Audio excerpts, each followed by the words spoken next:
হেদায়েতের পথের জন্য দুই জিনিসের সমন্বয়ের প্রয়োজন। এক নম্বর কোরআন হাদিসের দলিল লাগবে, দুই নম্বর কোরআন হাদিসের ব্যাখ্যা। যেভাবে সেভাবে হলেই চলবে না, কোরআন হাদিসের ব্যাখ্যা লাগবে। সাহাবায়ে কেরাম থেকে তাওয়ারুসে উম্মতের মাধ্যমে, পরম্পরার মাধ্যমে হাক্কানি উলামায়ে কেরাম যেই ব্যাখ্যা দিবেন, সেই ব্যাখ্যার আলোকেই কোরআন হাদিস মানতে হবে। এই সব ভণ্ডের দল কোরআন হাদিসের দলিলের বাইরে যত মাজার আছে সব মাজার ভেঙে গুড়িয়ে দাও। কোরআন হাদিসের বাইরে যত পীরের খানকা আছে সব পীরের খানকা আগুন দিয়ে জ্বালিয়ে দাও।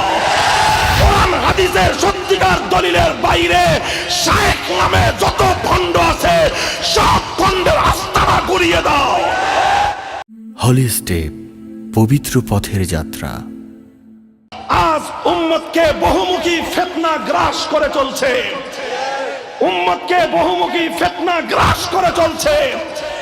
আমরা উলামায়ে কেরামের পক্ষ থেকে জাতিকে বারবার সতর্ক করছি, বারবার সতর্ক করছি, কিয়ামত যত ঘনিয়ে আসতে থাকবে ফিতনা তোমাদের উপর এমন ভাবে ঝরতে থাকবে যেমনি ভাবে একটা তসবির রশি ছিঁড়ে গেলে তসবির দানাগুলো যেভাবে পড়তে থাকে, উম্মত তোমাদের মাঝে ফিতনা এভাবেই আসতে থাকবে। এজন্য আজকে একদল লোক, তাদের কাছে কোরআনের দলিল নাই, হাদিসের দলিল নাই, শুধুমাত্র কিছু ব্যক্তির অন্ধ পূজা রয়েছে, অন্ধ পূজা। এই অন্ধ পূজারীদের হাত থেকে উম্মতকে হেফাজত করতে হবে। তোমাকে বুঝতে হবে আল্লাহর দ্বীন ইসলাম দুনিয়াতে দুই বুনিয়াদের উপর টিক থাকবে। প্রথম বুনিয়াদ কোরআন হাদিসের দলিল, দ্বিতীয় বুনিয়াদ হলো হাক্কানি উলামায়ে কেরামের সিলসিলার মাধ্যমে কিয়ামত পর্যন্ত সাহাবীওয়ালা প্র্যাকটিক্যাল নমুনা। কাজেই যারা শুধুমাত্র কথায় কথায় কোরআন এবং হাদিসের রেফারেন্স দেও আর এই কোরআন হাদিসের নম্বরের রেফারেন্স শুনে আমরা অনেকে আছি, অধিকাংশ মানুষ আমরা অভিভূত হয়ে পড়ি, আমরা ধরাশায়ী হয়ে যাই। তাদের জন্য আল্লাহর নবীর একটা হাদিস শুনিয়ে যাই। আল্লাহর পয়গম্বর বলেছেন, আমার পরে একদল লোকের আত্মপ্রকাশ ঘটবে, তাদের কোরআনের তেলাওয়াত শুনলে তোমরা তোমাদেরকে আর তোমাদের সাধারণ আলেম ওলামাদেরকে মনে করবে এরা কিছুই জানে না।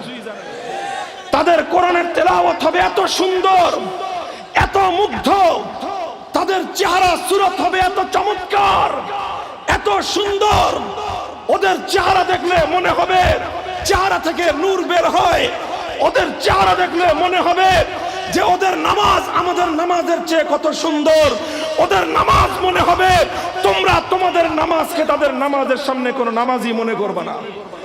বুখারী শরীফের হাদিস, তুহাক্কিরুনা সালাতাকুম বিসালাতিহিম, তোমরা তাদের নামাজ দেখলে মনে করবা তোমাদের নামাজ তো হয়ই না।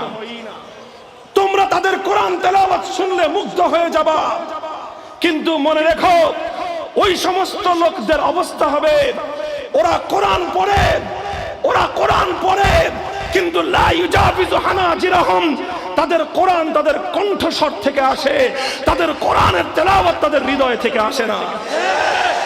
ইয়ামরুকুনা মিনাদ দ্বীন মুরুকাস সামি মিনার রামিয়াতি, এরা আল্লাহর দ্বীনের জন্য এত ভয়ঙ্কর ক্ষতির কারণ। কোরআন তেলাওয়াত করে করে মানুষকে বিভ্রান্ত করে, এরা আল্লাহর দ্বীনের জন্য এমন ক্ষতি কারণ যেমন একটা শিকারী একটা হরিণকে, একটা খরগোশকে যদি তীর নিক্ষেপ করা হয়, সেই তীরটা হরিণের পেটের ভিতর দিয়ে ঢুকে আরেক দিক দিয়ে বের হয়ে গেল, ওই হরিণটা যেমন ক্ষতিগ্রস্ত হয়ে গেল, এই সকল কোরআনওয়ালা মানুষগুলো আল্লাহর দ্বীনকে একদিক থেকে ছুরি মেরে আরেক দিক থেকে বের করে দিবে। কাজী উম্মত খুব হুঁশিয়ার। আমি তোমাদেরকে এই কথা বলে আমি বিদায় নিচ্ছি।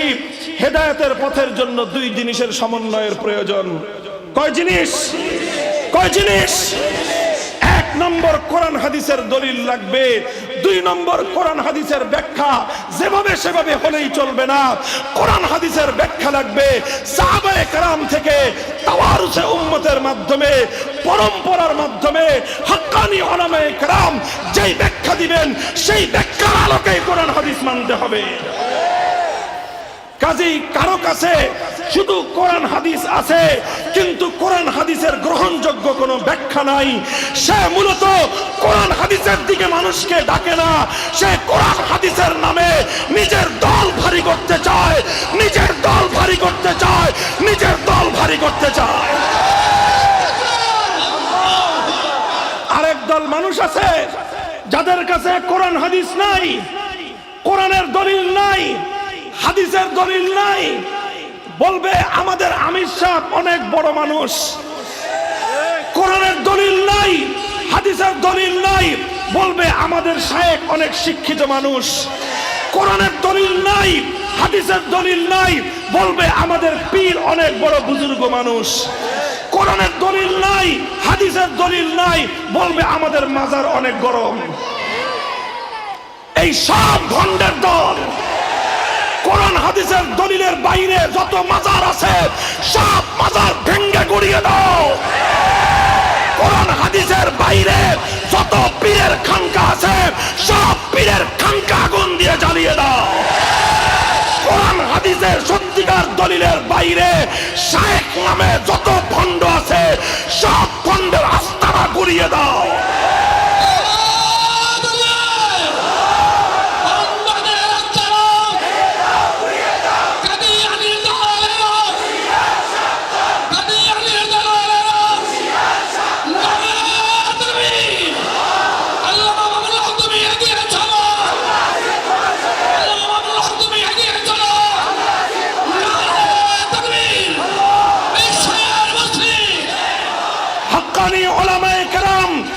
কোরআন হাদিসের যেভাবে ব্যাখ্যা দিবেন ইনশাআল্লাহ সেই ব্যাখ্যা অনুযায়ী কোরআন সুন্নাহর পথে চলবেন তো?